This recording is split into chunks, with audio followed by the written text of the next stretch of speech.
My name is Jeanne Silverthorne, and the exhibition Vanitas here at the Phillips is on view from February 28th to June 2nd.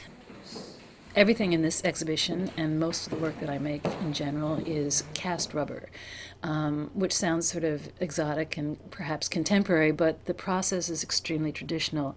Generally speaking, I will model a form in clay and make a mold and then literally pour in this platinum silicone rubber and then demold it. So the only difference between the traditional casting method and my method is the use of the rubber as the final product. The work I do is very associative and digressive, but the thread that does run through everything is in fact an obsession with vanitas, with the notion of memento mori. The studio basically becomes a kind of archaeological site. If it's something out of the past, and if it's a ruin, then it can be excavated and it can be inventoried and documented the way you would any kind of archaeological site. And that's why, for instance, the studio chair is sort of memorialized in rubber. The crates are there for the same reason. They're sort of artifacts of the deep storage that's a fact of the studio, things sort of buried away and encrypted.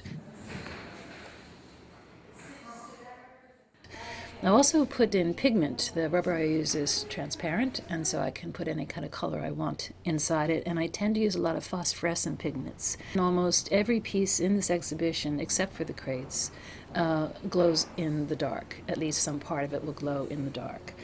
And this too, this phosphorescence has to do with the notion of, loss. It's a kind of eerie ghostliness, a kind of haunting, if you will, of the space.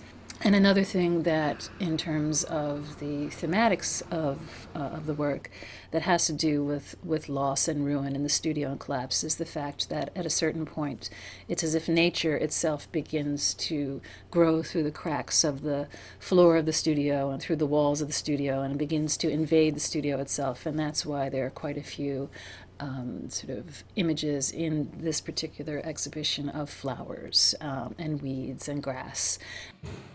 The insects, there are a great many insects, flies, and in particular some ants in the exhibition, and they too represent this notion of infestation, the takeover of the studio and of these genres by, the natural world, a kind of devouring world.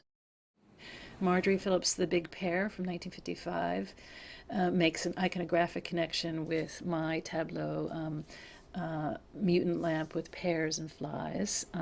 Hers, of course, is two-dimensional painting, and mine is a three-dimensional tableau, but I think the iconography is extremely, obviously, very much in conversation with each other.